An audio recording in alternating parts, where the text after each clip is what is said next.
Hermanos, buenos días. Les habla su pastor Noel Daza. En esta mañana quiero compartirles un tema que se titula Las cosas que deben suceder pronto. En Apocalipsis capítulo 1, versículo 1 nos dice de la siguiente manera.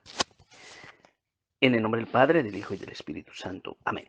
Dice así, la revelación de Jesucristo que Dios le dio para manifestar a sus siervos las cosas que deben suceder pronto y la declaró enviándola por medio de su ángel a su siervo Juan. Eh, Dios la dio para mm, anunciar las cosas que debían suceder pronto y esas cosas se cumplen al pie de la letra. En Apocalipsis, el libro de Apocalipsis comienza y termina asegurando que el fin del mundo va a ser sí o sí. No va a ser mañana, pero va a ser sí o sí. Va a ser de una manera conforme a la medida de la rebelión que el hombre sin Dios tiene contra Dios. Que el hombre tiene contra Dios. Son palabras que Jesús profetizó. Dijo cosas que iban a azotar el mundo como consecuencias de la rebelión del mundo, entendiendo mundo como hombres que no buscan a Dios, de la rebelión del mundo contra Dios. En Apocalipsis 1 habla de las cosas que deben suceder pronto.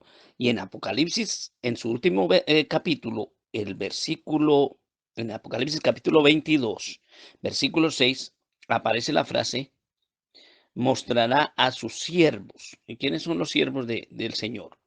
Los creyentes, los verdaderos creyentes. Mostrará a sus siervos, o sea, a nosotros, las cosas que deben suceder pronto.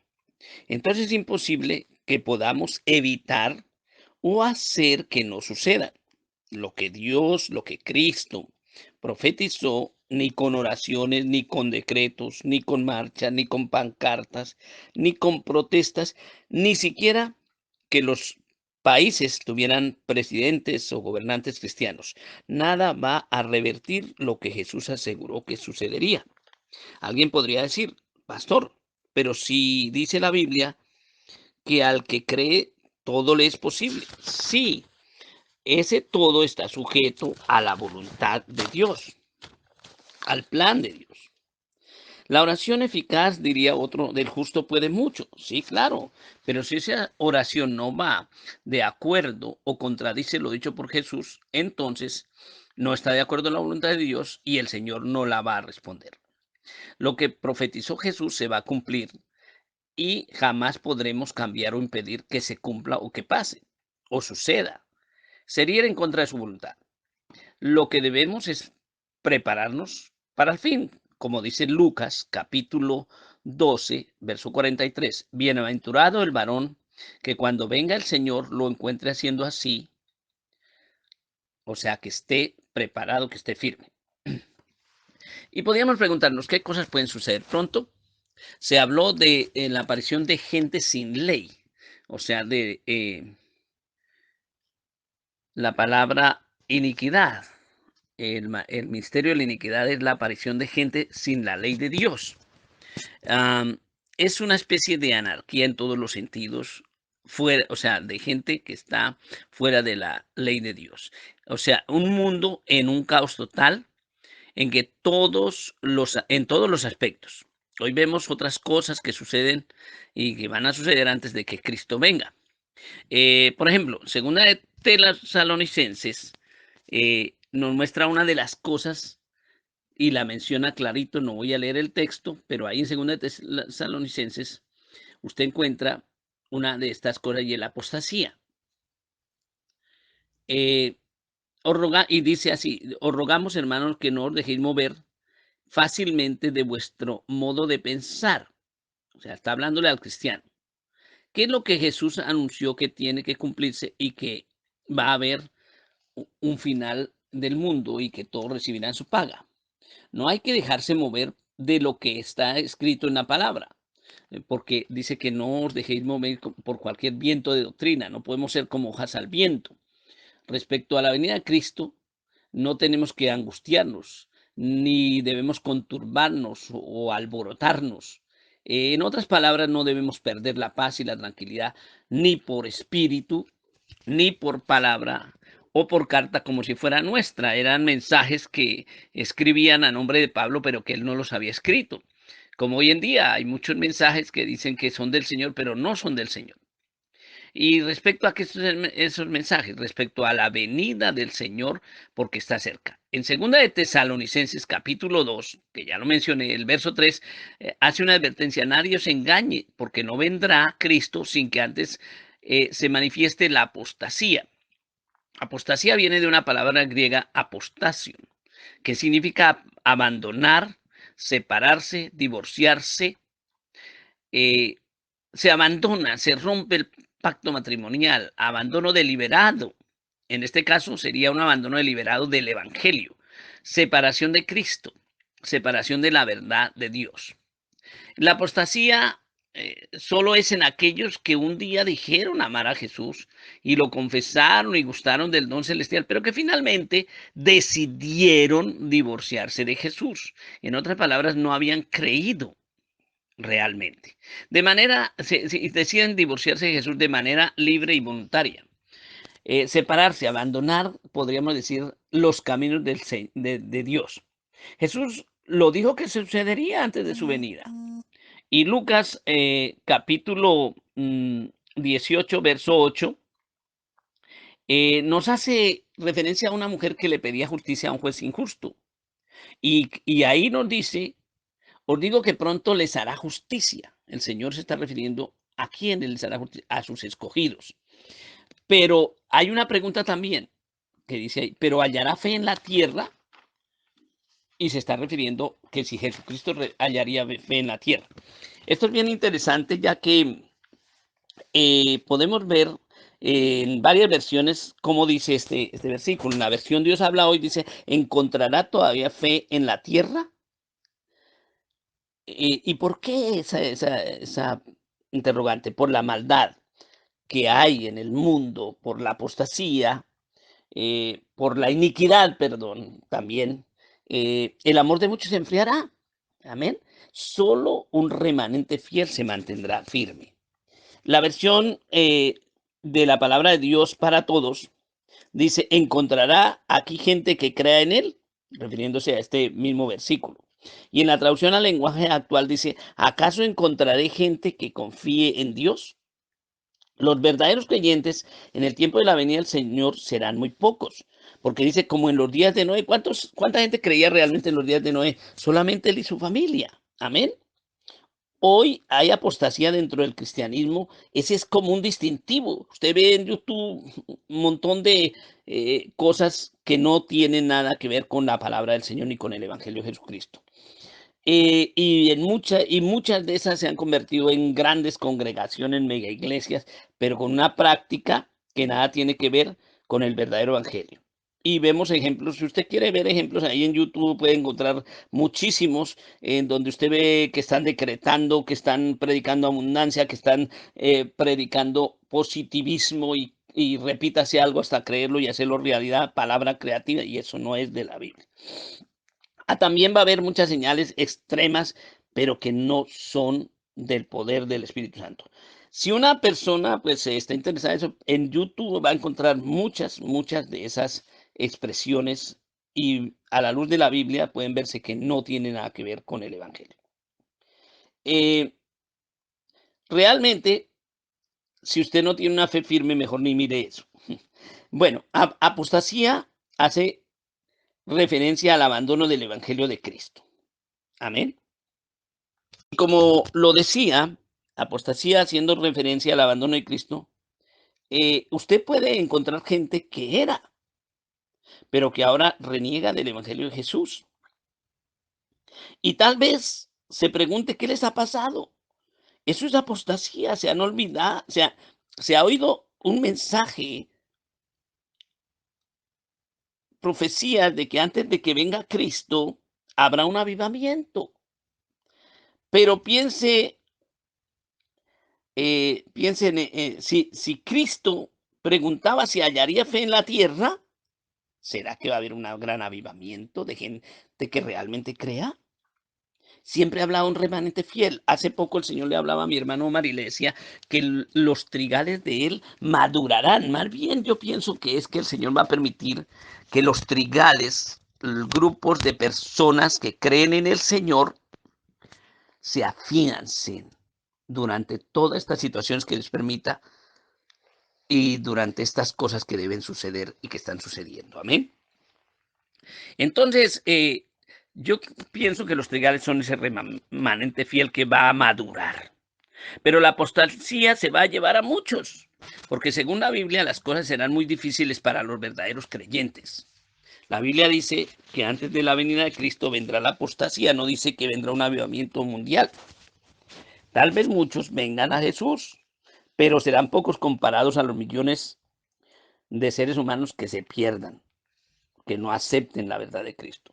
Jesús dijo, y por haberse multiplicado la maldad, es que esto no lo estoy diciendo por decirlo, simplemente la Biblia nos dice así y no miente. Jesús dijo, por haberse multiplicado la maldad, el amor de muchos se enfriará. Muchos que están en las iglesias multitudinarias se enfriarán, porque no están allí sino por lo que les ofrecen. El verdadero cristiano tiene que afirmarse. Hay tanta gente jugando al cristianismo y va a ser arrastrada por la multiplicación de la maldad. Iglesias completas hoy en día podemos verlas aceptando perversiones, dejando lo que Dios ha establecido en todo sentido. Dice, y no vendrá hasta que se manifieste la apostasía y el hombre, el hijo de perdición. Juan lo llama anticristo. No se sabe hoy quién es, hay muchas especulaciones por ahí, pero si el cristiano no se afirma en Cristo, terminará sugestionado, seducido por el espíritu del anticristo. Amén. Terminará creyéndole en el anticristo, que es todo lo que se opone a Cristo. Toda palabra o práctica contraria a la Biblia, a lo dicho por Jesús, es inspirada por el espíritu del anticristo. Diga quien lo diga. Jesús, el apóstol Pedro, el apóstol Pablo profetizaron de la venida del anticristo. Claro, no falta quien diga, pastor, ¿y si oramos para que no venga? Estas cosas deben suceder pronto. Amén. El anticristo tendrá tanto carisma, tanto poder, tanta seducción que el mundo se rendirá ante él, porque no solo será en lo religioso, sino en lo social, en lo político, en todo eso será un personaje, por decirlo entre comillas. En primera de Juan capítulo 4, versículo 1, dice, no creáis a todo espíritu. Y la palabra griega que se traduce ahí como espíritu, también significa persona, sino probar los espíritus, podríamos decir, probar las personas si son de Dios. O sea, está abarcando los dos aspectos, lo espiritual y lo material, digámoslo así. Probar los espíritus, probar las personas si son de Dios. Ojo, ¿por qué? Porque hay muchos falsos profetas, pero esto no es solo en lo religioso. También cuando se enseña cosas, filosofías, ideas, ideologías anticristianas, antidios, se está haciendo falso profeta. El verso 2 dice, el que confiese que Cristo ha venido en carne es de Dios. Amén. El que no confiese esto no es de Dios. Tiene el espíritu del anticristo, la influencia de Satanás en las mentes de las personas que rechazan a Jesús. Eso es tener el espíritu del anticristo. Todas las personas que quieren vivir bajo sus propias leyes, sus gustos, es que a mí me gusta así que es, no me importa lo que Dios dijo. Estas personas están bajo la influencia del espíritu del anticristo. Y dice la palabra, el cual habéis oído que viene. Alguien puede decir, voy a orar para que no venga. No va a servir de nada, porque eso tiene que suceder pronto. Va a venir. También la palabra nos dice, y que ahora ya está en el mundo. ¿Qué ya está en el mundo? ¿El anticristo? No, dice el espíritu del anticristo. Puede que ya haya nacido, no lo sabemos quién es, pero ahorita aquí se está refiriendo al espíritu del anticristo.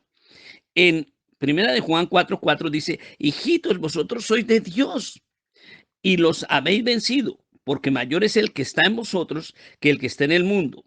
¿Qué está en el mundo? El espíritu del anticristo. Verso 5. Ellos hablan del mundo y ellos hablan del mundo y el mundo les oye.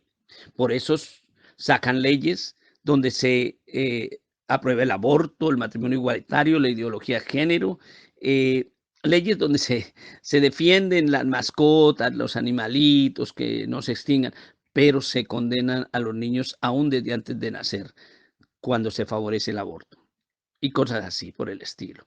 Se defienden a los animalitos, pero no se mete preso a quien le pega a la esposa, a la mujer. Bueno, en el versículo 6 eh, nos dice, nosotros somos de Dios. El que conoce a Dios nos oye, el que no es de Dios no nos oye. Por eso hay quienes acusan a los cristianos de homofóbicos, retrógrados, que nos lavaron el cerebro. Y yo digo, podría ser al revés, ¿no? Los que tienen lavado el cerebro son otros. Dice, en esto conocemos el espíritu de verdad y el espíritu de error. Según de Tesalonicenses 2:5 dice, ¿no os acordáis que cuando estábamos con vosotros, cuando estaba con vosotros os decía, y qué era lo que les decía? Que el anticristo vendría. En el verso 6 dice, y ahora vosotros sabéis qué lo detiene al anticristo, al hombre de pecado, a fin de que a su debido tiempo se manifieste. Dios tiene todo bajo su control. Nada de eso va a suceder porque se le escapó al control de Dios. No, Él es un Dios de justicia. Cristo satisfizo la justicia de Dios para perdón de pecados del creyente, para hacerlo salvo. Amén. Borró su cuenta, pagó por el creyente y satisfizo la justicia de Dios. Pero en el que no cree a la justicia de Dios, el que no cree en Cristo, va a ser aplicada la justicia de Dios. Por eso vendrán y vienen los juicios de Dios, todo en su tiempo. El verso 7 dice, el misterio de la iniquidad. Misterio viene de la palabra griega misterión, que significa verdad revelada. ¿Y revelada a quiénes? ¿A quiénes se les muestra lo que significa, lo que es el misterio? ¿A qué se refiere? A los creyentes. Los misterios son revelados a los creyentes. Por ejemplo, el creyente puede creer el misterio de la encarnación, como Dios hizo que una virgen concibiera y diera a luz un hijo que fue Jesucristo, que es Jesucristo. El misterio de la resurrección, que venció la muerte. Amén. Y ya está en acción el misterio de la iniquidad. Ahora, ¿quiénes podemos entender que ya está el misterio de la iniquidad en acción? ¿Quiénes lo podemos ver? Nosotros los creyentes, no por nuestra propia sabiduría, sino por haber creído, porque el Señor dijo, es necesario que sepan todas las cosas que sucederán pronto. Entonces, en la definición de iniquidad viene del griego anomia. Cuando Jesús dijo, y por haberse multiplicado la anomia, la maldad, el amor de muchos se enfriará.